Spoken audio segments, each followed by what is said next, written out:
کمرے میں مدھم روشنی پھیلی ہوئی تھی، جس میں ہلکے گلابی رنگ کے پردے، پھولوں سے سجا بیڈ اور سفید گلابوں کی مہک ہر گوشے میں پھیلی ہوئی تھی۔ نرم و نازک سا جہازی سائز کا بیڈ جس پر سرخ مخملی چادر بچھی تھی، اس کے بیچوں بیچ جویریہ دبکی بیٹھی تھی۔ دلہن کا سرخ جوڑا، اس پر نفیس زری کا کام، جھلملاتا دوپٹہ جو آدھا چہرہ چھپائے ہوئے تھا، اور بھاری زیورات جو اس پر خوب جھچ رہے تھے، مگر یہ سب جتنا حسین تھا اتنا ہی بے چینی بھرا بھی ہوتا جا رہا تھا۔ جویریہ کی آنکھیں دروازے پر ٹکی تھیں، ہر گزرتا لمحہ اس کی دھڑکنوں میں بے ترتیب اضافہ کر رہا تھا۔ دل میں وسوسے شور مچا رہے تھے، کیا وہ مجھے پسند نہیں کرتا؟ کہیں کوئی ناخوشگوار بات تو نہیں ہو گئی؟ کیا وہ واقعی میری زندگی کا ہمسفر بننا چاہتا ہے؟ وہ بار بار انہی سوالوں کے گرد گھوم رہی تھی، مگر ہر بار خالی جواب ہاتھ تھا۔ وہ صرف انٹر تک ہی تعلیم حاصل کر سکی تھی، مگر اب ایک کامیاب ڈاکٹر کی شریک حیات بن چکی تھی۔ قسمت نے اسے بے حد نوازا تھا۔ دل ہی دل میں وہ خدا کا شکر ادا کر رہی تھی۔ آنکھوں میں امیدوں کے دیے روشن تھے، مگر وقت جیسے تھم گیا تھا۔ کمرے کی گھڑی کی سوئیاں بڑی بے رحمی سے آگے بڑھ رہی تھیں۔ 12 کا وقت گزرا، پھر سوا، پھر 1:30۔ جویریہ کی انگلیاں اپنے آنچل کو بار بار مروڑ رہی تھیں۔ کمرے کی خاموشی میں صرف گھڑی کی ٹک ٹک سنائی دے رہی تھی۔ یہ ٹک ٹک جیسے اس کے دل پر چوٹ کر رہی تھی۔ فرحاد کی غیر موجودگی اس کے دماغ پر چھانے لگی تھی۔ کبھی کسی دلہن کے ساتھ ایسا نہیں ہوا تھا، پھر اس کے ساتھ ایسا کیوں؟ یہ سوچ ہی اس کو بے چین کیے جا رہی تھی۔ وہ جو خوشی سے نڈھال تھی، اب گھبراہٹ کے زیر اثر آ چکی تھی۔ وہ ہر ذرا سی آہٹ پر چونک جاتی، کبھی دروازے کے ہینڈل کو گھورتی، کبھی نظریں جھکا کر دعا مانگنے لگتی کہ اب وقت طویل ہو رہا ہے، وہ اب آ جائے۔ رات کے 2 بجنے کو تھے جب اس کے صبر کا پیمانہ لبریز ہونے لگا۔ اب مزید انتظار اس سے برداشت نہ ہو سکا۔ اس نے آہستہ سے دوپٹہ سرکایا۔ زیورات کی چھن چھن کی آواز کمرے کی خاموشی میں گونجنے لگی۔ وہ دھیرے دھیرے بیڈ سے اتری اور قدم گھسیٹتی ہوئی ڈریسنگ روم کی طرف بڑھنے لگی۔ اس کے دل میں ایک انجانی سی اداسی اتر آئی تھی، جیسے کوئی خواب ٹوٹنے کو ہو۔ ڈریسنگ روم کے آئینے کے سامنے کھڑے ہو کر اس نے خود کو دیکھا، وہی چمکتا چہرہ، وہی سجی سنوری دلہن، مگر اب آنکھوں میں خوشی کے بجائے بے یقینی تھی۔ اس نے دھیرے دھیرے اپنے زیورات اتارنے شروع کیے، دوپٹہ اتارا اور پھر جوڑا بدلنے لگی۔ اس دوران اس کی پلکیں نم ہو چکی تھیں، مگر وہ خود کو سنبھالے رہی، کیونکہ جانتی تھی رونے دھونے کا کوئی فائدہ نہیں ہے۔ جویریہ ابھی بمشکل خود کو بستر پر سمیٹ کر لیٹی ہی تھی کہ دروازے کے ہینڈل کے گھومنے کی آواز اچانک گونجی۔ دل جیسے ایک لمحے کو دھڑکنا بھول گیا۔ سانس روک کر اس نے دروازے کی جانب دیکھا۔ اگلے ہی پل وہ چوکھٹ سے اندر داخل ہوا۔ فرحاد خان زادہ، وہی شخص جس سے اس کی زندگی بندھی تھی، ایک مکمل مرد، ایک پرکشش، باوقار اور بلا کا حسین انسان۔ اس کی لمبی قامت، سلیقے سے سنورے بال، ہلکی بڑی ہوئی داڑھی اور آنکھوں میں چھپا سنجیدگی بھرا سکوت، ہر چیز میں ایسا جادو تھا کہ جویریہ لمحے بھر کو جیسے سانس لینا بھول گئی۔ اس نے گھبرا کر فوراً خود کو سنبھالا اور اٹھ کر بیٹھ گئی۔ دل کی دھڑکنیں تیز ہو چکی تھیں۔ نگاہیں جھکائے وہ دوپٹہ سنبھالتی خاموش بیٹھی رہی۔ فرحاد کی نظریں ایک پل کو اس کے وجود پر ٹکیں، پھر وہ بنا کچھ کہے خاموشی سے چلتا ہوا آیا اور اس کے پہلو میں آ کر لیٹ گیا۔ جویریہ نے ہونٹ بھینچے۔ وہ کہنے ہی لگی، آپ دیر سے آئے تو میں نے کپڑے بدل لیے، مگر اس کی بات مکمل ہونے سے پہلے ہی اس نے فرحاد کو گہری نیند میں جاتے دیکھا تھا۔ اس کا جسم سکون سے بستر پر پھیلا ہوا تھا۔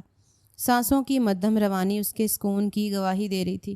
جویریہ کی آنکھیں حیرت سے پھیل گئیں۔ وہ لمحہ بھر کو جیسے گنگ ہو گئی۔ شادی کی پہلی رات، جس رات کا خواب ہر لڑکی بچپن سے دیکھتی ہے، وہ لمحہ جو زندگی کا سب سے خاص ہوتا ہے، اس لمحے میں مرد کا ایسا بے نیاز رویہ اس کے ذہن میں شور اٹھنے لگا۔ دل کے نہا خانوں میں جیسے بجلی سی گونج گئی۔ اس نے تھر تھراتے ہاتھوں سے آگے بڑھ کر اس کے شانے کو چھونا چاہا۔ شاید جگانے کا ارادہ تھا، شاید وہ کچھ سننا چاہتی تھی، کوئی ایک لفظ، کوئی ایک وضاحت، لیکن انگلیاں اس کے بدن سے چند انچ دور ہی رک گئیں، جیسے اندر کہیں کوئی روک رہی ہو، کوئی انا، کوئی غیرت، یا شاید کوئی انجانا ڈر۔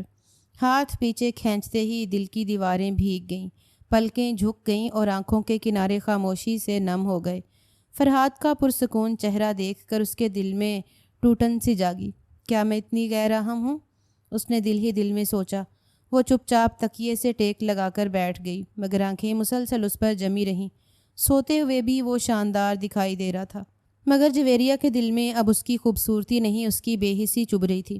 اسے وہ لفظ، وہ لمحہ چاہیے تھا جو ہر دلہن اپنی پہلی رات میں پاتی ہے، مگر یہاں تو سکوت تھا، خاموشی تھی، اور وہ شخص جو اس کی خواہش کا مرکز تھا وہ خوابوں کو ٹھکرا کر نیند کی وادی میں جا چکا تھا۔ کمرے میں ایک بار پھر خاموشی پھیل گئی۔ گھڑی کی سوئیاں سرک رہی تھیں اور جویریہ کی پلکوں سے خاموش آنسو بہہ رہے تھے۔ ایک ایسی رات جس کا خواب دل میں تھا وہ اب سوال بن چکی تھی، کیا یہ محبت کی شروعات ہے یا کوئی انجان فاصلہ؟ مگر جواب نہیں تھا۔ وقت گزرا تھا، صبح کی مدھم سی روشنی پردوں کے کنارے سے چھن کر کمرے میں اتر رہی تھی۔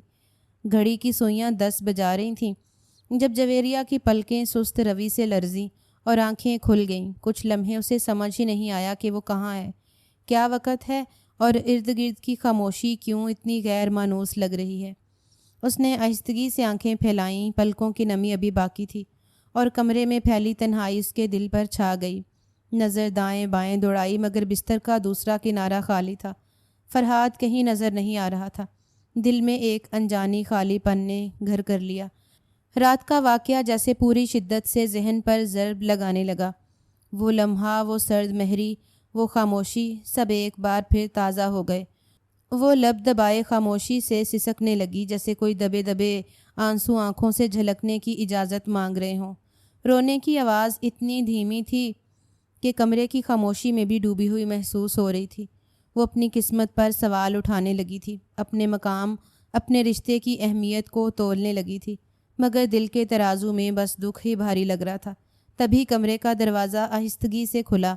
سفید لباس میں ملبوس، سنجیدہ مگر شفیق چہرہ لیے زیب النساء بیگم کمرے میں داخل ہوئیں۔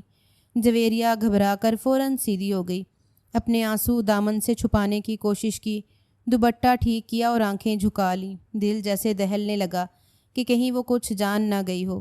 زیب النساء بیگم آہستہ سے چلتی ہوئی اس کے قریب آئیں اور نرمی سے اس کے سر پر ہاتھ رکھ دیا۔ وہ لمس ایسا تسلی بخش تھا کہ جویریہ کے آنسو پھر سے بہنے کو بے تاب ہو گئے، مگر اس نے خود کو سنبھالا۔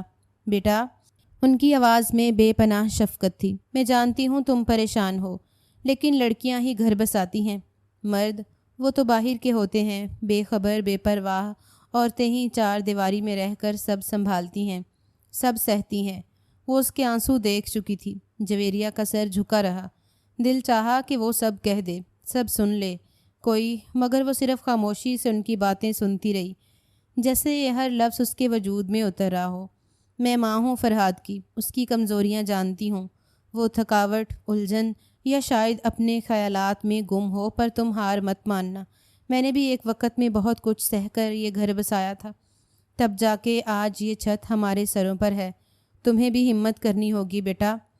جویریہ کی آنکھوں سے 2 آنسو خاموشی سے نکلے، مگر چہرے پر اب سکون کا ہلکا سا سایہ تھا۔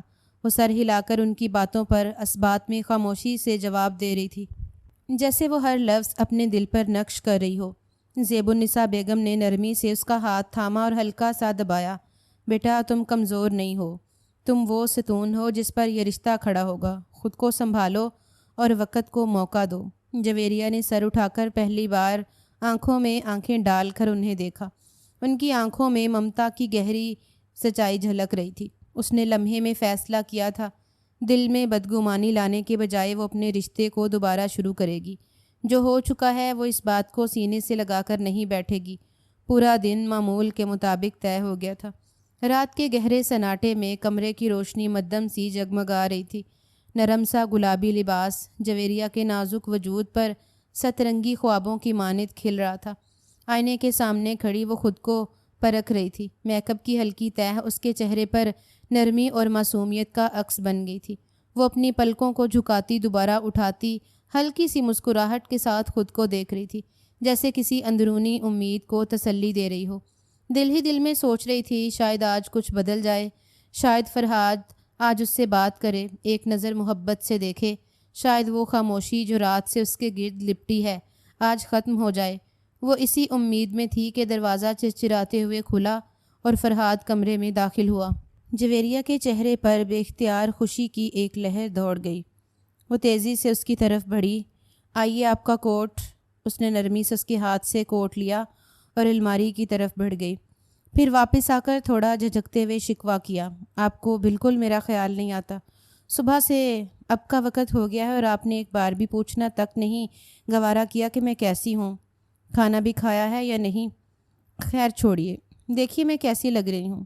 وہ معصومیت سے ہنسی، ذرا سا گھومی تاکہ فرحاد کو اپنا سراپا دکھا سکے۔ آنکھوں میں وہی پرانی چاہت، وہی خوابوں کی رم جھم۔ فرحاد نے محض ایک سرسری نگاہ اس پر ڈالی، جیسے وہ کوئی اجنبی منظر ہو جو عادت بن چکا ہو۔ کوئی حیرت، کوئی مسکراہٹ، کوئی تحسین نہیں۔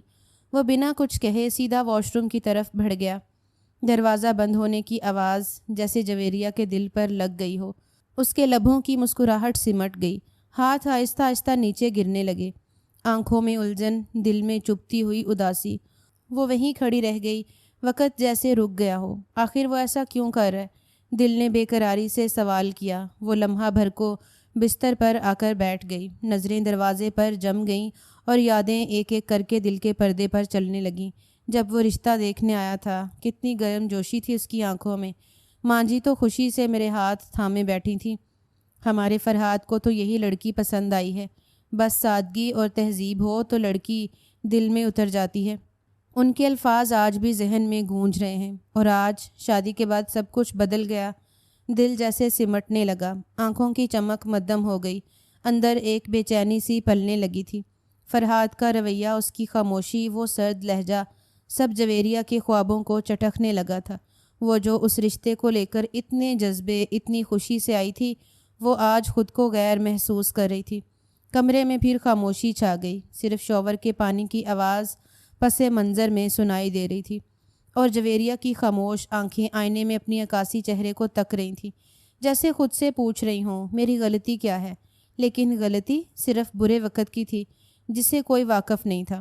کمرے کی مدھم سی روشنی اب قدرے گہری ہو چکی تھی۔ دیوار گیر گھڑی رات کے 11 بجنے کی نوید سنا رہی تھی۔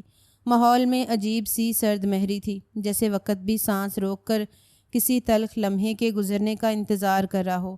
جویریہ خاموشی سے بستر کے ایک کنارے پر بیٹھی تھی، دل میں ایک عجیب سی کشمکش لیے، جس کا سرا کہیں اس کی بے نام بے چینی سے جڑا تھا۔ کچھ دیر بعد واش روم کا دروازہ کھلا اور فرحاد سفید شلوار قمیض میں بالوں پر تولیہ رگڑتا ہوا باہر نکلا۔ اس نے محض ایک سرسری نگاہ جویریہ پر ڈالی، جیسے وہ وہاں موجود ہی نہ ہو، اور سیدھا جا کر بستر پر بیٹھ گیا۔ اس کا رویہ اب بھی ویسا ہی سرد تھا، جیسے دل میں کوئی طوفان ہو یا جیسے وہ کسی انجانے بوجھ تلے دبا ہو۔ جویریہ نے چند لمحے انتظار کیا، پھر کچھ سوچ کر آہستہ سے اس کے پہلو میں جا بیٹھی۔ اس کے دل میں بار بار اٹھنے والے سوالات اب ضبط کی حدیں پار کرنے لگے تھے۔ وہ ہمت جمع کر کے تھوڑا سا قریب ہوئی اور نرمی سے اس کا ہاتھ تھام لیا۔ فرحاد، اس کی آواز بہت دھیمی، بہت سہمی ہوئی تھی، مجھ سے کوئی غلطی ہوئی ہے کیا، جو آپ اس طرح کا برتاؤ کر رہے ہیں؟ شادی کو پورا ایک دن گزر گیا، لیکن آپ نے ایک دفعہ بھی مجھے نظر بھر کر نہیں دیکھا، نہ کچھ کہا، نہ کچھ پوچھا۔ وہ اب اپنی تکلیف چھپا نہیں پائی تھی۔ وہ کوئی 30-32 سال کی عورت نہیں تھی، بلکہ 20 سال کی ایک معصوم لڑکی تھی، جس کی آنکھوں میں عام لڑکیوں کی طرح ہی خواب تھے کہ اس کا شوہر اس کو سراہے، اسے پیار کرے، اس سے محبت کے 2 بول بولے۔ مگر یہاں تو معاملہ ہی الٹ تھا۔ وہ بات کرتے کرتے رک گئی، آنکھوں میں نمی سی چمکنے لگی۔ فرحاد نے ایک دم اپنی آنکھیں اس کی طرف گھمائیں، جیسے کسی نامعلوم زہر نے اس کے اندرونی غصے کی لہر دوڑا دی ہو۔ اگلے ہی لمحے وہ جھٹکے سے اپنا ہاتھ چھڑا گیا، جیسے اس لفظ سے اسے نفرت ہو۔ تمیز کے دائرے میں رہ کر بات کرو۔ اس کی آواز سخت، کاٹدار اور سرد تھی۔ اور آئندہ اگر تم نے بغیر اجازت میرے ہاتھ کو چھونے کی کوشش کی تو مجھ سے برا کوئی نہیں ہوگا۔ جویریہ کے چہرے کا رنگ زرد پڑ گیا۔ اس کے الفاظ، اس کا لہجہ، سب کچھ ایک تازیانے کی مانند اس کے دل پر لگا تھا۔ وہ ساکت رہ گئی، سانس جیسے کہیں اٹک گئی ہو، آنکھیں پھٹی کی پھٹی رہ گئیں۔ خبردار، اپنی حد میں رہنا سیکھو۔ وہ بولتے ہوئے بستر پر لیٹ چکا تھا، اور اگلے ہی لمحے آنکھیں بند کر کے سوتا بن گیا، جیسے کچھ کہا ہی نہ ہو، جیسے سامنے کوئی انسان نہیں، بس ایک دیوار ہو۔ جویریہ کا وجود جیسے زمین میں دھس گیا ہو۔ وہ دیر تک اس کے چہرے کو دیکھتی رہی جو اب نیند کی مصنوعی پردہ پوشی میں چھپا ہوا تھا۔ اس کی آنکھوں میں اب صرف آنسو تھے، دل میں ٹوٹتے سوال اور روح پر ایک ایسی خاموش اذیت جسے لفظوں میں ڈھالنا ممکن نہ تھا۔ وہ آہستہ سے پیچھے ہٹی اور بستر کے دوسرے کنارے بیٹھ کر خاموشی سے سسکنے لگی۔ رات کی خاموشی میں صرف اس کی دبی دبی سسکیاں تھیں۔ رات کی گہری خاموشی اب جویریہ کے اندر بھی اتر چکی تھی۔ وہ بستر پر چپ چاپ بیٹھی تھی، نگاہیں کہیں خلا میں گم تھیں، سانسیں بے ترتیب اور آنکھوں سے آنسو مسلسل بہے جا رہے تھے۔ وہ اب بھی وہیں بیٹھی تھی جہاں فرہاد نے اسے جھڑک کر خاموش کر دیا تھا۔ اس کا وجود سن چکا تھا، جیسے کسی نے اندر ہی اندر سے زندگی نچوڑ لی ہو۔ امی نے کتنے خواب دکھائے تھے، وہ آہستگی سے ہڑبڑائی، جیسے خود سے مخاطب ہو۔ کہتی تھیں شوہر کے لیے سجدے کی طرح جھک جانا، اس کا ہر حکم ماننا، ہر بات پر سر جھکا دینا، تبھی گھر بسے گا۔ وہ پھوٹ پھوٹ کر رونے لگی، دونوں ہاتھوں سے چہرہ چھپا لیا۔ پر امی، میرا شوہر تو مجھے دیکھنا بھی گناہ سمجھتا ہے، اس کا لہجہ، اس کی نظروں کی بے رخی، ایسا سلوک تو دشمن سے بھی نہ ہو۔ اس کی سسکیاں اب تیز ہو چکی تھیں، دل میں جیسے برسوں کی تھکن اتر آئی ہو۔ یا اللہ، میں نے کیا گناہ کیا؟ انٹر پاس ہوں تو کیا، دل تو میرا بھی ہے، خواب تو میرے بھی تھے، محبت، عزت، چاہت، یہ سب میرا بھی حق تھا، پھر میرے ساتھ ایسا کیوں؟ وہ اپنے رب سے شکوہ کر رہی تھی، جیسے اس دکھ کی گواہی بھی اسی کے حضور دے رہی ہو۔ وہ تھک چکی تھی، رو رو کر، شکوے کر کر کے، سب کچھ دل سے نکال کر وہ کچھ دیر کے لیے خاموش ہو گئی۔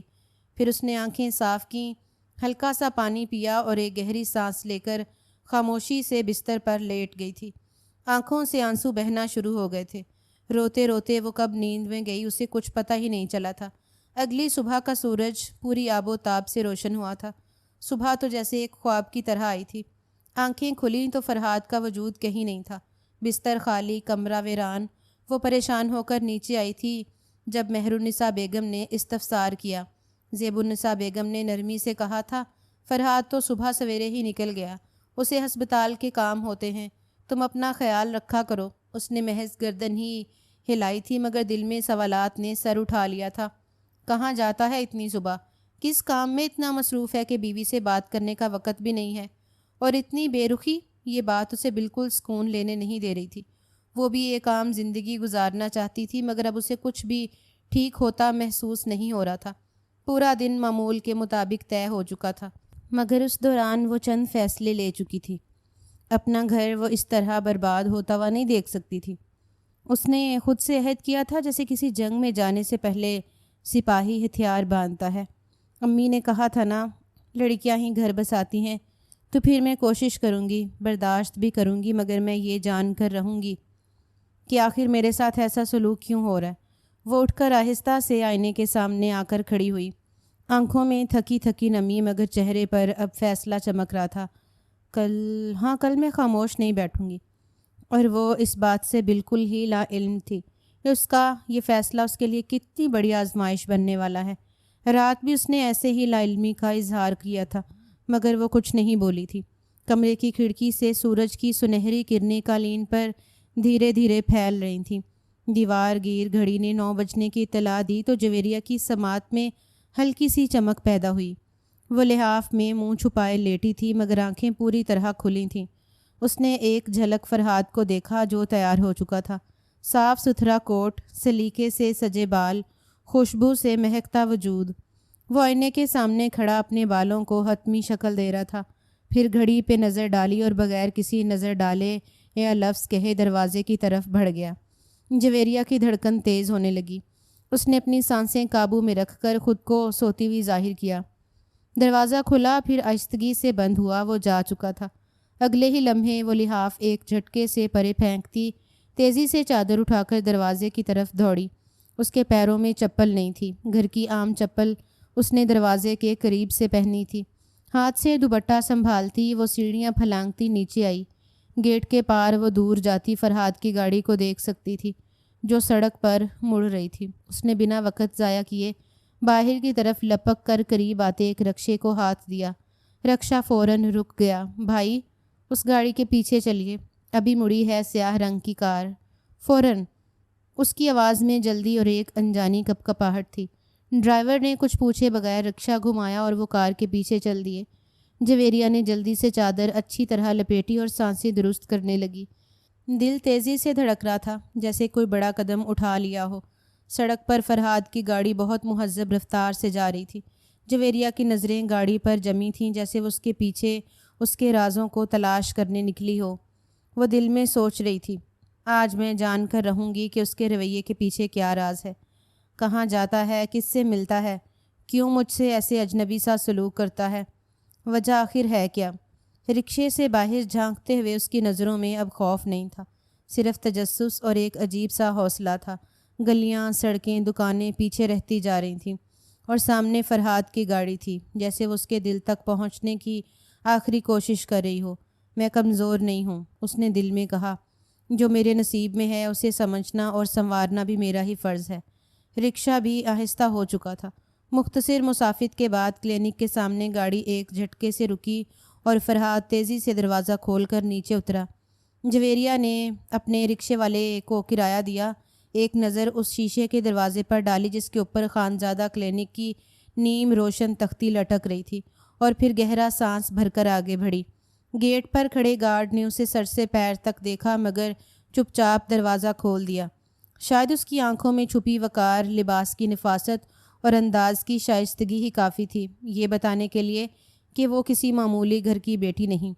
کلینک اندر سے مختصر مگر صاف ستھرا تھا۔ ایک طرف چھوٹا سا ریسیپشن ڈیسک، جس کے پیچھے ہلکے نیلے لباس میں بیٹھی ریسیپشنسٹ تھی، اور سامنے 3 لڑکیاں منتظر کرسیوں پر بیٹھی تھیں۔ جویریہ خاموشی سے آہستہ قدموں سے ان کے قریب آئی اور خالی کرسی پر بیٹھ گئی۔ اس کے دل کی دھڑکن معمول سے کہیں زیادہ تیز تھی، جیسے ہر دھڑکن اس کی نیت کا راز فاش کر رہی ہو۔ وہ نظر اٹھا کر ارد گرد کا جائزہ لے رہی تھی کہ اس کی نگاہ ایک لڑکی پر ٹھہر گئی۔ وہ عمر میں اس سے کافی چھوٹی لگ رہی تھی، بمشکل 16 یا 17 برس کی۔ رنگ گورا، آنکھوں میں گھبراہٹ اور انداز کچھ ایسا سہما ہوا جیسے وہ کسی انجانے خوف کے سائے میں ہو۔ اس کا لباس عام سا تھا مگر چہرے پر ایک بلا کی معصومیت تھی جو دیکھنے والے کو پلک جھپکانا بھلا دیتی۔ جویریہ نے الجھن سے اسے دیکھا، دل میں کئی سوال ابھرنے لگے مگر لب سلے ہوئے تھے۔ وہ کچھ کہنا چاہتی تھی، پوچھنا چاہتی تھی کہ یہ لڑکی کون ہے، یہاں کیوں ہے، اور کیا فرحاد کے اس اجنبیت بھرے رویے کا تعلق اسی سے ہے، لیکن اس کے پاس کسی بھی سوال کا جواب موجود نہیں تھا۔ چند لمحے بعد ریسیپشن کی ٹیبل کے پیچھے سے آواز آئی، عائشہ بی بی، ڈاکٹر صاحب آپ کو بلا رہے ہیں، اندر چلی جائیے۔ اس لڑکی نے ایک لمحے کو نظریں اٹھا کر ریسیپشنسٹ کی طرف دیکھا، ہلکی سی ہاں میں گردن ہلائی اور آہستگی سے اٹھ کھڑی ہوئی۔ اس کی چال میں کچھ ایسی جھجک تھی جیسے قدم بقدم خوف لپٹا ہو۔ جویریہ نے غور سے اسے دیکھا، اس کے دل میں جیسے کوئی چنگاری سی چمکی، شک اور حیرت نے مل کر اس کے وجود کو جھنجھوڑ دیا تھا۔ وہ پلکیں جھپکائے بغیر اس دروازے کو تکتی رہی جس کے پیچھے فرحاد بیٹھا تھا، اور اب اس کے سامنے یہ لڑکی جا رہی تھی، ہر قدم کے ساتھ ایک نیا سوال، ایک نئی چبھن لے کر۔ یہ سب کیا ہے؟ کلینک اتنا بڑا نہیں تھا، باقاعدہ ایک کیبن بنایا جاتا، لیکن کچھ تو گڑبڑ تھی جو اسے اندر تک محسوس ہو رہی تھی۔ خاموشی گہری ہو چکی تھی لیکن جویریہ کے اندر طوفان بھرپا تھا۔ وقت جیسے تھم سا گیا تھا۔ دیوار پر لٹکی گھڑی کی سوئیاں حرکت تو کر رہی تھیں مگر جویریہ کو محسوس ہو رہا تھا جیسے وہ ایک ہی جگہ پر جمی ہوئی ہیں۔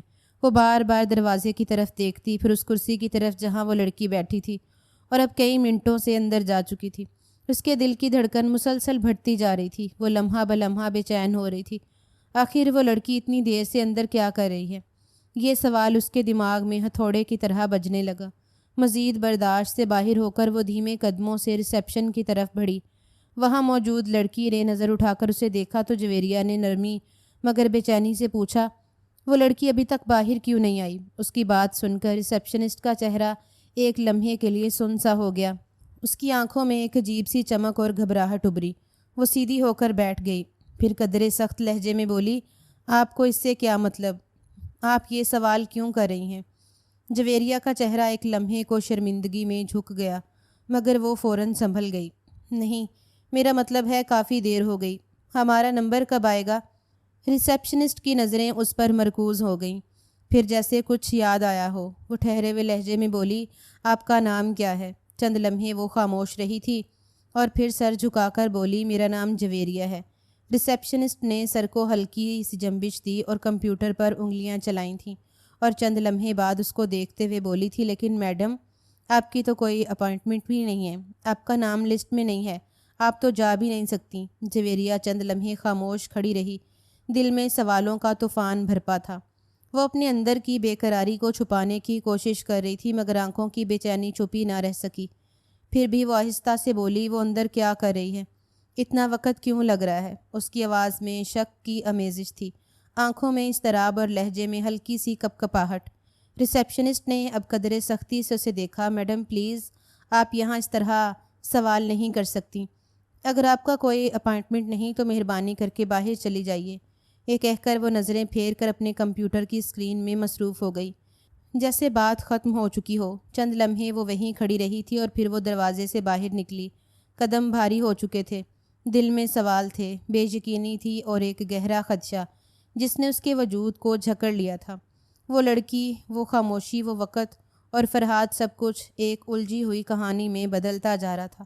گھر واپس آ کر جویریہ نے کمرے کی دیوار کو تھام کر خود کو سنبھالنے کی کوشش کی۔ اس کے دماغ میں بے شمار خیالات بھٹک رہے تھے۔ وہ ساری صورتحال کو سمجھنے کی کوشش کر رہی تھی، مگر سب کچھ الجھتا جا رہا تھا۔ وہ بالکل پٹڑی سے اتر چکی تھی اور اس کا دل دھڑک رہا تھا جیسے کوئی بے سکونی ہو۔ اس لڑکی کا اتنے وقت تک اندر رہنا اور پھر کوئی جواب نہ ملنا، یہ سب کچھ اس کی سمجھ سے باہر تھا۔ ایک سوال مسلسل اس کے دماغ میں گونج رہا تھا، کیا فرحاد کی زندگی میں کچھ اور تھا؟ کیا اس کے اندر کچھ اور راز چھپے تھے؟ وہ بے چین ہو کر اپنی ساس کے کمرے کی طرف بڑھ گئی۔ کمرے میں داخل ہوتے ہی اس کی نظر ان پر پڑی جو جائے نماز پر بیٹھی نماز پڑھ رہی تھیں۔ ان کی پرسکون صورت اور عبادت کی حالت دیکھ کر جویریہ کا دل کچھ نرم پڑا، مگر اس کا دل ایک گہری الجھن سے بھرا ہوا تھا۔ وہ چاہ کر بھی نہیں نکال پا رہی تھی۔ چند لمحے وہ خاموشی سے کھڑی رہی، پھر آہستہ سے بیٹھ گئی۔ زیب النساء بیگم نے نماز مکمل کی اور اپنی آنکھیں کھولیں تو ان کی نگاہیں جویریہ پر رک گئیں۔ بیٹا کیا بات ہے؟ انہوں نے نرم لہجے میں پوچھا، کوئی پریشانی ہے؟ اس نے گہرا سانس لیا اور پھر بہت سنجیدگی سے اپنے خوف اور الجھن کو سامنے رکھتے ہوئے کہا، امی ایک بات بتائیے، کیا فرحاد مجھ سے شادی نہیں کرنا چاہتے تھے؟ کیا وہ کسی اور چیز میں ملوث ہیں؟ یعنی کیا وہ کسی اور کو پسند کرتے ہیں؟ ان کی آنکھوں میں تھوڑی سی حیرانگی دکھائی دی۔ انہوں نے کچھ لمحے جویریہ کو غور سے دیکھا اور پھر اچانک بولی، بیٹا تم یہ کیا سوال پوچھ رہی ہو؟ انہوں نے دھیرے سے کہا، سب کچھ ٹھیک تو ہے؟ تم کہیں گئی تھی؟ جویریہ نے سر نفی میں ہلاتے ہوئے کہا، اپنی آنکھوں میں شکوک کا سمندر سموئے ہوئے کہا، نہیں امی میں کہیں نہیں گئی، بس بتائیے نا، کیا فرحاد کسی اور کو پسند کرتے ہیں؟ اور ہاں وہ کس چیز کے ڈاکٹر ہیں؟ زیب النساء بیگم نے جویریہ کو ایک ٹک دیکھا اور پھر کہا، اور پھر گہرا سانس لے کر نرم آواز میں جواب دیا، نہیں بیٹا ایسی کوئی بات نہیں ہے، فرحاد اسکن کا ماہر ڈاکٹر ہے اور وہ کسی کو پسند نہیں کرتا۔ تم ایسی باتیں کیوں کر رہی ہو؟ مگر وہ محض سر نفی میں ہلا کر اپنی جگہ سے کھڑی ہو گئی تھی اور کمرے کی جانب چل پڑی تھی، اس بات سے بے خبر کہ ایک یہی بات اسکن ڈاکٹر اس کو کس راز سے آشنا کرنے والا تھا۔ کمرے میں خاموشی کی ایک دو بیس چادر تنی ہوئی تھی، گھڑی کی سوئیاں رات 10 بجنے کا اعلان کر رہی تھیں، مگر جویریہ کا دل دھڑکنوں کی شدت سے کسی طوفان کی زد میں تھا۔ وہ سرخ رنگ کے نفیس لباس میں ہلکا سا میک اپ کیے، پلکوں پر امیدوں کا سایہ لیے بستر پر بیٹھی تھی۔ اس نے سوچ لیا تھا محبت کا آغاز ایک بار وہ ضرور کرے گی، اس کے بعد ہی حقیقتوں سے پردے ہٹ آتے، مگر جانتی ہی نہیں تھی کیسا عذاب اس کا منتظر ہے۔ چند لمحوں بعد دروازہ چرچراتا ہوا کھلا اور فرحاد اندر آیا۔ ایک لمحے کی تاخیر کیے بغیر وہ اس کی طرف بڑھی، دل کی تمام ہچکچاہٹ اور خوف کو ایک طرف رکھ کر وہ اس کی گردن میں باہیں ڈال کر کھڑی ہو گئی، جبکہ وہ حیران ہو کر اس کی بے باکی دیکھ رہا تھا۔ فرحاد مجھے میرا حق چاہیے، میں بیوی ہوں آپ کی۔ اس کا دماغ پل بھر میں گھوما تھا اور ایک زوردار تھپڑ اس کے منہ پر رسید کیا تھا، جس کی تاب نہ لاتے ہوئے وہ اس پر ہی زمین بوس ہو گئی تھی۔ شرم آنی چاہیے تمہیں، ایک عورت ہو کر اتنی گری ہوئی بات کر رہی ہو۔ میں مرد ہو کر خاموش ہوں اور تم اتنی بے غیرت ہو چکی ہو۔ میں نے کیا غلط کہا تھا؟ وہ سسکتے ہوئے بولی، شادی کو 1 ہفتہ ہو گیا ہے، کتنا انتظار کروں؟ ہر عورت کی طرح میری بھی کچھ خواہشات ہیں، کچھ خواب ہیں۔ میں چاہتی ہوں کہ آپ مجھے اپنائیے، چاہیے، بس اتنا ہی تو کہا کہ آپ نہ مرد ہیں۔ فرحاد کا چہرہ سرخ ہو گیا تھا۔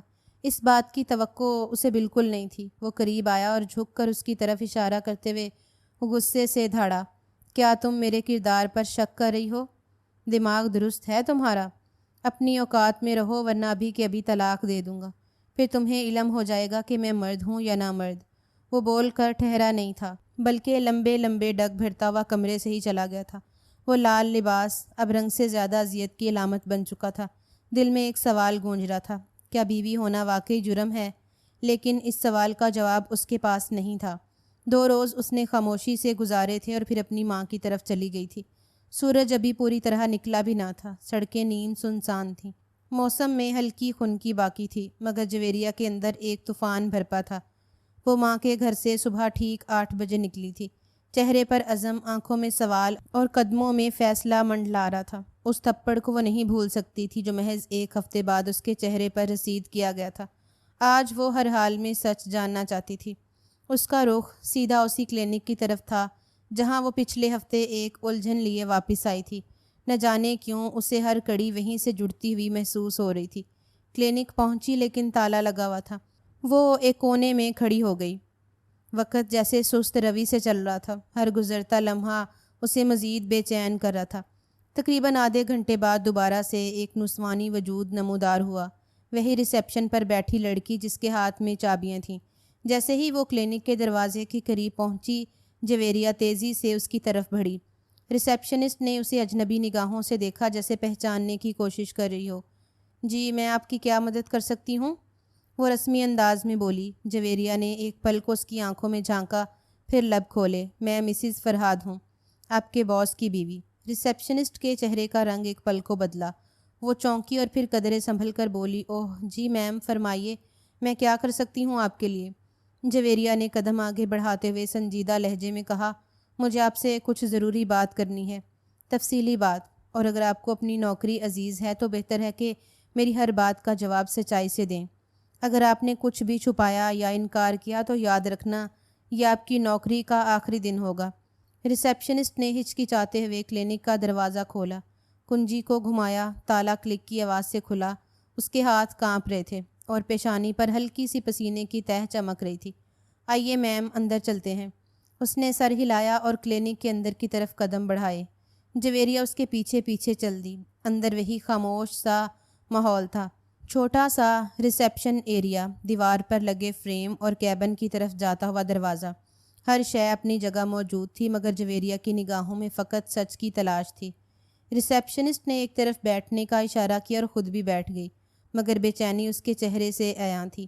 جویریہ نے گہری سانس لی اور سیدھے لہجے میں بولی، میرا نام جویریہ فرحاد ہے، میں آپ کے باس کی بیوی ہوں۔ مجھے آپ سے کچھ اہم سوالات کرنے ہیں اور میں امید کرتی ہوں کہ آپ مجھ سے کچھ نہیں چھپائیں گی۔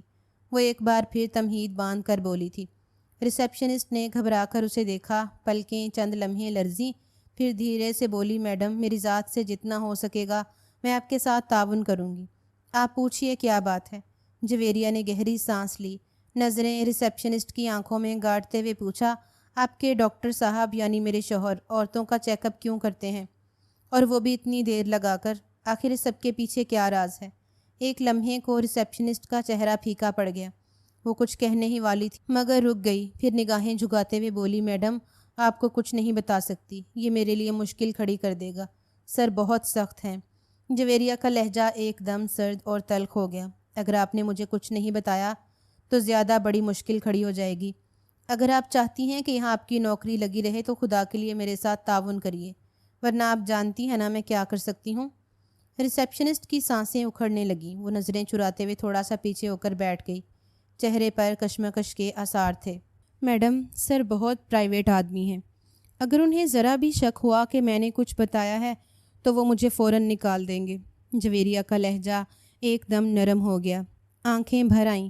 میں وعدہ کرتی ہوں یہ بات ہم دونوں کے درمیان ہی رہے گی، خدا کے لیے میری مدد کرو، میرا گھر برباد ہو رہا ہے، میرا شوہر مجھ سے دور ہوتا جا رہا ہے، میں تمہارے آگے ہاتھ جوڑتی ہوں، مجھے کچھ تو بتاؤ، آخر وہ وہاں اندر عورتوں کے ساتھ اتنا وقت کیا کرتے ہیں؟ مجھے میرا گھر بچانا ہے، میرے پاس ماں یا بھائی کا سپورٹ نہیں ہے جو میں طلاق لے کر الگ ہو جاؤں، کم سے کم مجھے کچھ تو پتہ چلے تاکہ میں اپنے رشتے کی بنیاد مضبوطی سے رکھوں۔ اس کی آواز میں لرزش تھی اور آنکھوں میں سچ کی تڑپ۔ ریسیپشنسٹ کی آنکھیں چند لمحے بند رہیں جیسے وہ کسی اندرونی جنگ سے گزر رہی ہو۔ پھر اس نے دھیرے سے سر اٹھایا۔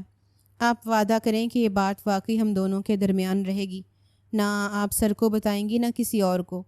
جویریہ نے بے اختیار سر ہلایا۔ میں وعدہ کرتی ہوں، خدا کی قسم کسی کو نہیں بتاؤں گی، بس مجھے سچ جاننا ہے۔ ریسیپشنسٹ نے ایک لمبی سانس لی اور نظریں دائیں بائیں گھما کر کمرے کی سنسانی کا جائزہ لیا۔ ٹھیک ہے میڈم، میں آپ کو سب بتاؤں گی، مگر آپ کو سنبھال کر سننا ہوگا، کیونکہ بات ویسی نہیں ہے جیسی آپ سوچ رہی ہیں میڈم۔ سر فرہاد بہت ایلیگنٹ ڈاکٹر تھے، ہر وقت ماتھے پر بل اور آنکھوں میں ایسا غرور جیسے دنیا کی ہر چیز ان کے قدموں میں ہو۔ بات بات پر خفا ہو جاتے، کسی سے سیدھی طرح بات تک نہیں کرتے تھے۔ میں نے جب یہ نوکری شروع کی تھی تب وہ ایک بڑے ہسپتال میں ہوتے تھے، وہاں کے سینئر سٹاف بھی ان سے دبتے تھے۔ جویریہ خاموشی سے سن رہی تھی، آنکھوں میں سوال اور دل میں دھڑکن تیز ہو رہی تھی۔ ریسیپشنسٹ نے بولنا جاری رکھا، پھر اچانک انہوں نے ہسپتال چھوڑ دیا اور یہ چھوٹا سا کلینک کھول لیا۔ شروع میں تو مریض کم آتے تھے، لیکن وقت کے ساتھ ان کی شہرت بڑھنے لگی۔ وہ بہت اچھے سے چیک اپ کرتے تھے، پورے دھیان سے، جیسے کسی نے کسی چیز کو گہرائی میں جا کر جھانچا ہو۔ ریسیپشنسٹ کا چہرہ ایک لمحے کو سنجیدہ ہوا، آواز دھیمی ہو گئی۔ لیکن پھر ایک دن، وہ دن آج بھی مجھے یاد ہے، ایک لڑکی آئی تھی نقاب میں لپٹی ہوئی، حیادار، بالکل خاموش سی۔ اس کا نام تھا سعدیہ یوسف، شکل سے شریف اور معصوم لگتی تھی۔ سر نے اس کی فائل دیکھی، اسے دیکھ کر نہ جانے کیوں ٹھٹک گئے۔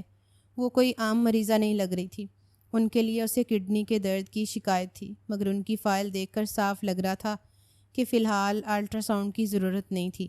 مگر اس کے باوجود سر نے ان کا الٹرا ساؤنڈ کروایا۔ جویریہ کا دل جیسے سینے میں رکنے لگا۔ اس نے تھوڑا جھک کر پوچھا، پھر کیا ہوا؟ ریسیپشنسٹ نے نظریں چرا کر کہا، سر نے مجھے ایک دم سے کہا کہ مریضہ کو الٹرا ساؤنڈ روم میں لے جاؤ۔ میں چونک گئی۔ میں نے فائل دیکھی تو اس میں ایسی کوئی ہدایت نہیں تھی، مگر سر کے حکم کی نافرمانی کی ہمت مجھ میں نہیں تھی۔ میں نے ان کی بات مان لی۔ سعدیہ خاموشی سے میرے ساتھ چل دی۔ وہ بھی حیران تھی لیکن کچھ بولی نہیں۔ ایک لمحے کو وہ رک گئی، جیسے الفاظ گلے میں اٹک گئے ہوں۔ جویریہ نے اس کا ہاتھ تھام کر دھیرے سے کہا، آگے کیا ہوا؟ سب سچ بتاؤ، میں سننے کے لیے تیار ہوں۔ ریسیپشنسٹ نے گہرا سانس لیا، جیسے کوئی بھاری بوجھ اٹھا رہی ہو۔ میں انہیں الٹرا ساؤنڈ روم میں لے گئی تھی۔ سعدیہ بہت سہمی ہوئی لگ رہی تھی۔ جب تھوڑی دیر بعد سر خود وہاں آئے تو میں واقعی پریشان ہو گئی۔ مجھے لگا تھا کہ الٹرا ساؤنڈ تو میں ہی کروں گی، ہمیشہ یہی ہوتا تھا، لیکن اس دن سب کچھ بدلا بدلا سا تھا۔ جویریہ نے گہری سانس لے کر اسے غور سے سنا۔ وہ دھیرے سے بولی۔ سعدیہ نے فوراً پردہ گرا لیا تھا۔ وہ گھبرا کر بولی تھی، میں آپ سے الٹرا ساؤنڈ نہیں کرواؤں گی، ہم حیادار لوگ ہیں، مجھے لیڈی ڈاکٹر چاہیے۔ اس کے لہجے میں عجیب سی سختی اور ڈر تھا۔ ریسیپشنسٹ نے کچھ لمحے توقف کیا، پھر آنکھیں بند کر کے جیسے منظر یاد کرنے لگی۔ تب آپ کے شوہر سر فرہاد نے بڑی نرمی سے بڑے مہذب لہجے میں اسے سمجھایا۔ ان کا انداز ایک مسیحا جیسا تھا۔ وہ کہنے لگے، ڈاکٹر ایک مسیحا ہوتا ہے، ایک ڈاکٹر سے پردہ جائز نہیں ہے، ہم تو علاج کرتے ہیں، نیت پر خدا نظر رکھتا ہے۔ ان کی باتیں اتنی مدلل تھیں کہ سعدیہ خاموش ہو گئی۔ بہت مشکل سے وہ راضی ہوئی اور پھر سر نے مجھے وہاں سے جانے کا اشارہ کیا۔ جویریہ نے بے چینی سے اپنا ہاتھ مٹھی میں بند کیا۔ آواز دھیمی ہو گئی، اور تم باہر آ گئیں؟ ریسیپشنسٹ نے آہ بھری، جی میڈم، وہ پہلا دن تھا، پھر تو یہ معمول بن گیا۔ سعدیہ اکثر آنے لگی، ہفتے میں 1 یا 2 بار، کبھی چیک اپ کا بہانہ، کبھی دوا کا۔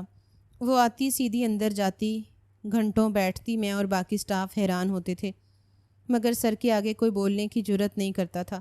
جویریہ کا دل جیسے کسی نے مٹھی میں لے لیا ہو۔ آنکھوں میں نمی تیرنے لگی۔ پہلے وہ مکمل پردے میں آتی تھی، برقع، نقاب، سب کچھ، لیکن کچھ ہفتوں بعد وہ بس دوپٹہ لے کر آنے لگی۔ صاف لگتا تھا جیسے اس کا بدلاؤ صرف ایک مریضہ کا نہیں رہا، کچھ اور تھا۔ سر کے کمرے میں ہنسی، سرگوشیاں، طویل ملاقاتیں، سب دیکھتے تھے، مگر آنکھیں بند کر لیتے تھے، کیونکہ ہمیں اتنی اجازت نہیں تھی کہ ہم سر کے ذاتی معاملات میں دخل اندازی کرتے۔ جویریہ نے لرزتے لہجے میں پوچھا، اور فرہاد، وہ کچھ نہیں کہتے تھے؟ ریسیپشنسٹ نے نظریں جھکا لیں۔ سر کے چہرے پر عجیب سی چمک آ جاتی تھی جب سعدیہ آتی تھی، جیسے کوئی انجانی خوشی ہو۔ ہم کچھ نہیں کہتے تھے، لیکن سب کچھ سمجھنے لگے تھے۔ وقت دھیرے دھیرے گزرنے لگا تھا۔ 2 ہفتے بعد جیسے سب کچھ تبدیل ہو گیا۔ کلینک کی صبح ویسی ہی تھی جیسی روز ہوا کرتی تھی، ٹھنڈا سا ماحول، دوائیوں کی مخصوص مہک اور ہر در و دیوار پر چھائی ہوئی خاموشی۔ جیسے ہی دروازہ کھول کر میں اندر داخل ہوئی تو خلاف معمول سرفرہاد پہلے ہی اندر موجود تھے۔ ان کے چہرے پر سنجیدگی کی گہری پرچھائیاں تھیں۔ جو ہی میری نظر ان پر پڑی وہ بغیر کسی تمہید کے بولے، آج کلینک بند رہے گا، سب کی چھٹی ہے، سعدیہ آ رہی ہے مجھ سے ملنے اور میں کسی بھی قسم کی ڈسٹربنس نہیں چاہتا۔ میں ایک پل کو ساکت رہ گئی۔ اتنی سیریس بات سن کر دل جیسے دھک سے رہ گیا۔ میں فوراً بولی تھی، سر میں ابھی نہیں جا سکتی۔ میں نے ہمت کر کے آہستہ لہجے میں کہا تھا، ابھی گاڑی نہیں آئے گی، کم سے کم 2 گھنٹے لگیں گے۔ انہوں نے چند لمحے مجھے غور سے دیکھا، پھر ایک چھوٹی سی سانس لے کر بولے، ٹھیک ہے، باہر بیٹھ جاؤ لیکن اندر مت آنا۔ میں خاموشی سے سر ہلا کر باہر والی کرسی پر بیٹھ گئی۔ دل میں ایک بے چینی سی اٹھ رہی تھی، جیسے کچھ غلط ہونے والا ہو۔ ابھی مجھے بیٹھے کچھ ہی وقت گزرا تھا کہ دروازہ کھلا اور سعدیہ اندر آئی۔ اس کے انداز میں وہی بے باکی تھی جو پچھلی بار میں دیکھ چکی تھی۔ ہلکا دوپٹہ سر پر تھا اور چہرے پر عجیب سی مسکراہٹ۔ ہیلو، اس نے سرسری سا سلام کیا اور بغیر رکے اندر چلی گئی۔ میری نظریں اس کی پشت سے ہٹ کر کاؤنٹر پر پڑی چیزوں پر جا ٹھہریں۔ وہاں ایک شیشے کی چھوٹی بوتل رکھی تھی، کلوروفارم۔ میری سانس ایک لمحے کو رک گئی۔ یہ یہاں کیوں ہے؟ میرے ذہن میں فوراً سوالات گونجنے لگے۔ دل کی دھڑکن تیز ہوتی جا رہی تھی۔ اندر سے ہلکی ہلکی باتوں کی آوازیں آ رہی تھیں، جیسے سرفرہاد اور سعدیہ آپس میں باتیں کر رہے ہوں۔ پھر آہستہ آہستہ وہ آوازیں مدھم ہو گئیں اور پھر مکمل خاموشی چھا گئی۔ میں کچھ دیر تذبذب میں رہی، پھر دل پر جبر کر کے دھیرے سے اٹھ کر ان کے کیبن کے دروازے تک گئی۔ قدم کپ کپائے تھے اور ہاتھ پسینے سے بھیگ گئے تھے۔ جیسے ہی میں نے جھک کر اندر جھانکا، آنکھیں کھلی کی کھلی رہ گئیں۔ منظر ناقابل یقین تھا۔ سعدیہ کرسی پر بے ہوش پڑی تھی، اس کے دوپٹے کا پلو زمین پر تھا اور سرفرہاد اس کے بالوں میں انگلیاں پھیرتے ہوئے اس کے ساتھ غلط کاری میں مصروف تھے۔ میں فوراً دروازے سے ہٹ گئی۔ دل میں جیسے کسی نے برف ڈال دی ہو۔ میں واپس اپنی جگہ پر آ بیٹھی، مگر جسم کانپ رہا تھا، دل کی دھڑکن بے قابو تھی۔ مجھے یقین نہیں آ رہا تھا کہ سرفرہاد اتنا گر سکتے ہیں، مگر ہم ملازم تھے، کچھ نہیں کر سکتے تھے۔ وقت گزرا تھا اور ٹھیک آدھے گھنٹے بعد کلینک کے خاموش سنسان ماحول میں اچانک دروازہ زور سے کھلا اور سعدیہ تیزی سے باہر نکلی۔ اس کے چہرے پر آنسوؤں کی لکیر تھی، دوپٹہ آدھا سر سے ڈھلک چکا تھا اور قدم لڑکھڑا رہے تھے۔ وہ مکمل طور پر بکھری ہوئی لگ رہی تھی، جیسے کسی طوفان نے اس کی روح چھین لی ہو۔ اس کے پیچھے ہی ڈاکٹر فرہاد آ رہے تھے، شرٹ کے بٹن بند کرتے ہوئے۔ چہرے پر ایک مکروہ سکون اور غرور کی جھلک نمایاں تھی۔ سعدیہ نے مڑ کر اسے دیکھا، آنکھوں میں نفرت، دکھ اور بے بسی کا طوفان تھا۔ آواز میں کپ کپاہٹ تھی، مگر الفاظ سیدھے دل پر وار کرنے والے۔ میں آپ کو کبھی معاف نہیں کروں گی، وہ چیخی۔ آپ نے میرے ساتھ بہت غلط کیا، آپ نے میرا یقین، میری عزت، سب کچھ روند ڈالا۔ کیا ملا آپ کو یہ سب کر کے؟ ڈاکٹر فرہاد چند لمحے اسے دیکھتے رہے، پھر ایک زوردار قہقہ مارا۔ ہنسی میں شرم نہیں بلکہ بے حسی چھپی تھی۔ تم نے خود مجھے لفٹ کروائی تھی، یاد ہے وہ نظر، وہ مسکراہٹ، سب کچھ خود کیا۔ اب جب میں نے تمہیں ویسا ہی جواب دیا تو یہ ڈرامے کیوں؟ وہ اس کی طرف قدم بڑھاتے ہوئے طنزیہ بولے۔ سعدیہ نے ایک قدم پیچھے ہٹ کر خود کو سنبھالا۔ آنسو بہتے رہے، مگر الفاظ میں اب کرب کے ساتھ بددعا شامل ہو چکی تھی۔ خدا آپ کو کبھی معاف نہیں کرے گا ڈاکٹر فرہاد، یہ ایک دکھی دل کی بددعا ہے، ایک عورت کی بددعا۔ خدا آپ کو بیٹی دے اور پھر آپ خود اپنی ہی بیٹی کو اسی حال میں دیکھیں جیسے آپ نے مجھے چھوڑا ہے۔ دیکھنا آپ کی آنکھوں سے بھی یہی آنسو بہیں گے، فرق صرف اتنا ہوگا کہ آپ کے آنسو پونجنے والا کوئی نہیں ہوگا۔ یہ کہتے ہوئے وہ پلٹی اور دروازہ کھول کر تیزی سے باہر نکل گئی۔ اس کی چپل کی چاپ، اس کے قدموں کی بے ترتیبی اور اس کی روتی ہوئی آواز کلینک کی خاموشی میں گونجنے لگی تھی۔ کمرے میں کچھ لمحے کے لیے مکمل سناٹا چھا گیا۔ ڈاکٹر فرہاد وہیں کھڑے رہ گئے۔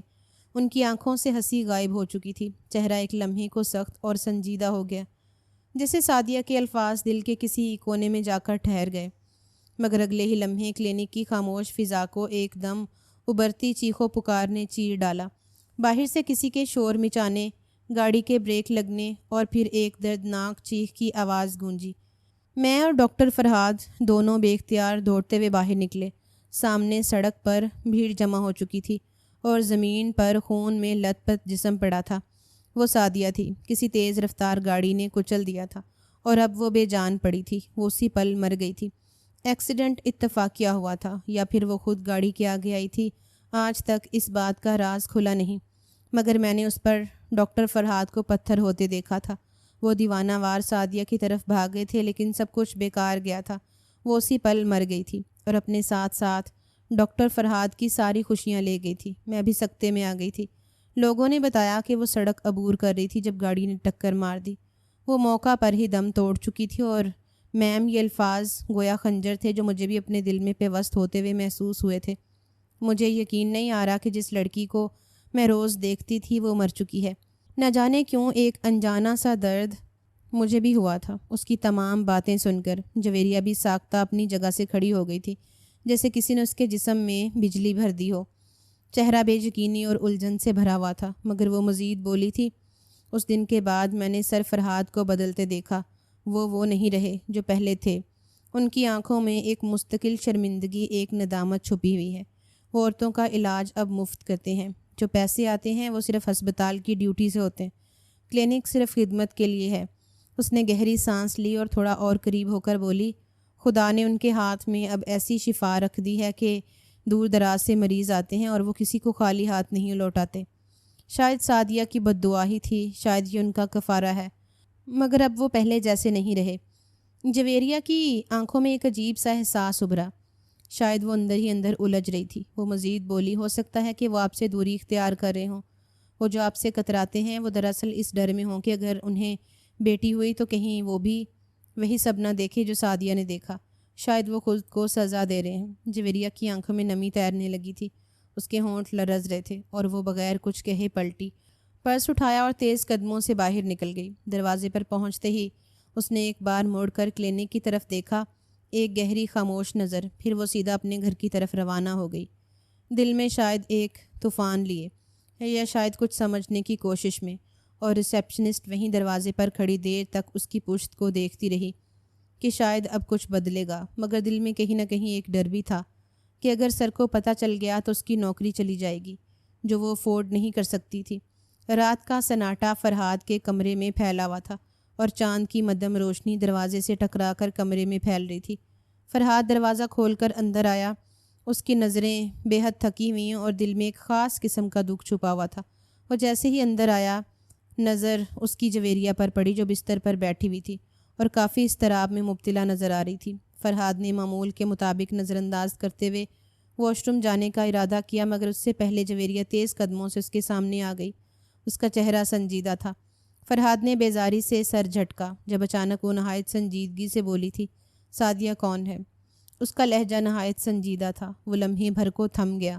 اس کا دل اچانک تیز دھڑکنے لگا۔ وہ سعدیہ کا ذکر نہیں چاہتا تھا، لیکن جویریہ کے سوال نے جیسے اس کی چپ توڑ دی ہو۔ تم سے مطلب؟ اس کے لہجے میں ایک سختی تھی، مگر اندر سے وہ بھی ڈر چکا تھا۔ سعدیہ کا نام اس کے لیے ایک دل دہلا دینے والی یاد بن چکا تھا۔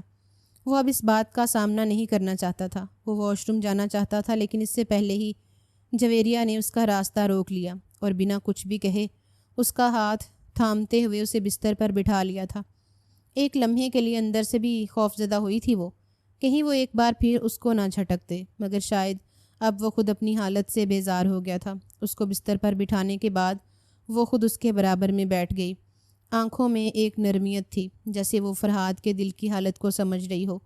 وہ اس کی جانب جھک کر آہستہ سے بولی، میں جانتی ہوں آپ کی زندگی میں ماضی میں کیا ہو چکا ہے، لیکن اس کا ہرگز یہ مطلب نہیں ہے کہ آپ زندہ رہنا چھوڑ دیں، لوگوں سے ڈریں اور اپنی زندگی میں آگے نہ بڑھیں۔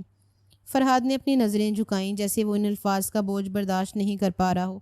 اس کا دماغ اب تک سعدیہ کے واقعہ سے باہر نہیں آ سکا تھا۔ مجھے معلوم ہے سعدیہ کے ساتھ کیا ہوا تھا اور اس کے بعد آپ نے کیا فیصلہ کیا تھا۔ جویریہ کی آواز میں ایک عجیب سی سمجھوتے کی مٹھاس تھی۔ وہ پھٹی پھٹی نظروں سے جویریہ کو دیکھنے لگا۔ اسے واقعی حیرانگی ہو رہی تھی کہ اپنے شوہر کے ماضی کی اتنی واہیات حرکت کے بعد وہ اس طرح بیٹھ کر اس کو سہارے دے رہی تھی۔ وہ جویریہ فرہاد خان زادہ تھی۔ اس نے بچپن سے لے کر بڑے ہونے تک بہت کچھ برداشت کیا تھا، اور اب وہ کسی بھی قیمت پر اپنا رشتہ خراب نہیں کرنا چاہتی تھی۔ وہ اس کو دیکھتے ہوئے نہایت سنجیدگی سے بولی تھی، فرہاد، تمہیں اپنی زندگی کی سچائیاں جھیلنے کا حق ہے، تمہیں اس سے باہر نکلنے کا حق ہے، اور میں تمہارے ساتھ ہوں ہر قدم پر۔ میں جانتی ہوں تم نے غلطی کی ہے اور اس غلطی کی معافی نہیں ہے، مگر اللہ سب سے بڑا ہے، وہ توبہ کرنے والوں کو معاف کر دیتا ہے۔ وہ بول کر چند لمحے کے لیے خاموش ہو گئی تھی۔ وہ اسے ہی دیکھ رہی تھی، آنکھوں میں گہرا دکھ اور ہمدردی لیے۔ فرحاد نے جھکا ہوا سر اٹھایا تھا اور اس کی آنکھوں میں دیکھتے ہوئے سوالیہ بولا تھا، جھوٹ مت کہنا، سچ سچ بتانا، بس ایک سوال ہے۔ وہ فوراً سر کو ہلکی جنبش دیتے ہوئے بولی تھی، حکم کریں، جو بھی بات ہے، میں ہر چیز آپ پر واضح کرنا چاہتی ہوں۔ وہ اس کے قدموں میں بیٹھ گئی تھی۔ وہ واقعی جویریہ تھی، جو بہت بڑے ظرف کی مالک تھی، ورنہ اس کی جگہ کوئی اور لڑکی ہوتی تو اب تک اپنے شوہر کا ساتھ چھوڑ کر مائکے میں جا کر بیٹھ جاتی۔ اتنی رسوائی، اتنی دھتکار کے بعد بھی وہ اپنے شوہر کا ہاتھ تھام رہی تھی۔ وہ گہری سانس لے کر بولا، تمہیں یہ سب کس نے بتایا ہے؟ سچ سچ بتانا پلیز۔ لیکن اس کے لہجے میں ایک ادھورا سوال تھا، ایک اندر کی آواز تھی جو جواب کا انتظار کر رہی تھی۔ جویریہ نے نرم اور سنجیدہ لہجے میں کہا، مجھے کسی نے کچھ نہیں بتایا، میں صرف تمہیں یہ سمجھانا چاہتی ہوں کہ ہر عمل کا نتیجہ ہوتا ہے، لیکن اگر تم اپنی غلطیوں پر ندام ہو اور اللہ کے سامنے گڑ گڑا کر دعائیں مانگ رہے ہو تو وہ رب معاف کرنے پر قادر ہے۔ اللہ کی رحمت سے بڑا کوئی نہیں ہے، میرا رب بہت قادر ہے، وہ معاف کرنے والا ہے۔ تم ایک بار دل دماغ سے تو سوچو۔ فرحاد کی آنکھوں میں نمی آ گئی۔ میں ٹوٹتا جا رہا ہوں جویریہ، ایسا لگتا ہے کہ سعدیہ سامنے کھڑی ہوئی ہے، مجھ سے پوچھ رہی ہے کہ میں نے اس کے ساتھ ایسا کیوں کیا، میں نے کیوں اس کی عزت کو روندا، میں نے کیوں نہیں اس کی ذات کی عزت کی۔ تمہیں معلوم ہے جویریہ، میں نے واقعی بہت دعائیں مانگی ہیں، توبہ کی ہے، میں نہیں چاہتا کہ سعدیہ مر جائے، بس میں ہوس میں اندھا ہو گیا تھا۔ تم سے بے اعتنائی برتنے کا مطلب صرف اتنا ہے، مجھے یہی ڈر ہے کہ اللہ نے مجھے بیٹی دے دی اور اس کے ساتھ یہ سب کچھ ہو گیا تو میں کیسے برداشت کروں گا، اسی لیے میں شادی نہیں کرنا چاہتا تھا، لیکن امی نے زبردستی شادی کروائی۔ جویریہ اس کے قریب آ گئی اور آہستہ سے اس کے ہاتھ پر ہاتھ رکھ دیا۔ اس کی نگاہیں نرم تھیں اور اس کی آواز میں ایک محبت بھری مٹھاس تھی۔ فرحاد، موت اور زندگی اللہ کے ہاتھ میں ہے، اگر اس کی زندگی صرف اتنی ہی تھی تو ہم کیا کر سکتے ہیں؟ یہ اللہ کی رضا تھی اور تمہارا خوف، وہ تمہارا اندر کا اضطراب ہے، لیکن تمہیں اللہ پر بھروسہ رکھنا ہوگا۔ اس نے اس کی طرف محبت سے دیکھا اور پھر اس کے قریب بیٹھ کر کہا، تمہیں اپنی زندگی کی حقیقت سمجھنی ہوگی، اور وہ یہ ہے کہ تمہاری بیوی، تمہارا گھر، تمہاری بیٹی، یہ سب اللہ کی طرف سے ایک نعمت ہے۔ تم کیوں ڈرتے ہو؟ اگر تم نادام ہو، شرمندہ ہو تو وہ رب معاف کرنے والا ہے۔ تم غلطی تسلیم کر رہے ہو اور اس سے بڑی کوئی سزا نہیں ہوتی۔ فرحاد نے گہری سانس لی۔ وہ سب کچھ بہت غور سے سن رہا تھا۔ اس کے چہرے پر ایک نیا سکون آ رہا تھا، آنکھوں میں روشنی آ گئی، جیسے وہ ایک نئے راستے کی طرف بڑھ رہا ہو۔ تم سچ کہہ رہی ہو، شاید میں نے اتنے دنوں تک خود کو جھٹلایا تھا، لیکن اب میں سمجھ رہا ہوں کہ اللہ کی رضا کے سامنے کوئی بھی خوف چھوٹا ہے۔ جویریہ نے اس کا ہاتھ مضبوطی سے تھاما اور اسے ہمت دی۔ ہم دونوں ایک دوسرے کے ساتھ ہیں اور اللہ کی مدد سے ہم سب کچھ کر سکتے ہیں۔ اس کی آواز میں مکمل یقین تھا۔ چند لمحے وہ اسے محبت بھری نگاہوں سے دیکھتا رہا تھا، جس نے آج اس کے دل پر رکھا ہوا بھاری بوجھ ہلکا کیا تھا۔ وہ مدھم لہجے میں بولا تھا، شکریہ جویریہ، تم نے مجھے حقیقت دکھائی اور مجھے میری غلطیوں کا احساس دلایا۔ اب میں وعدہ کرتا ہوں کہ میں تمہارے ساتھ رہ کر اپنی زندگی کو بہتر بناؤں گا اور اپنے رب پر بھروسہ کر رہا ہوں کہ وہ میری بیٹی یا میرے بیٹے کے ساتھ کچھ غلط نہیں کرے گا۔ جویریہ نے اس کی طرف محبت بھری نظروں سے دیکھا اور کہا، ہم دونوں مل کر اللہ کی رضا میں جیتے ہیں اور یہی سب سے بڑی خوشی ہے۔ یہ کہتے ہی وہ اس کے قریب تر ہو گئی تھی، جبکہ وہ بھی دھیرے دھیرے اس کی ذات میں گم ہونے لگا تھا۔ بے شک میرا رب بہت قادر ہے، مجھے معاف کرنے والا ہے، مگر نیت سچی ہو، کیونکہ عمل کا دار و مدار نیتوں پر ہے۔ ناظرین، ہمارا آج کا ناول آپ کو کیسا لگا؟ کامنٹ سیکشن میں اپنی رائے کا اظہار کرنا مت بھولیے گا، اور اگر آپ کو ہمارا آج کا یہ ناول پسند آیا ہے تو اپنے دوستوں کے ساتھ اس کو ضرور شیئر کیجیے گا۔ شکریہ۔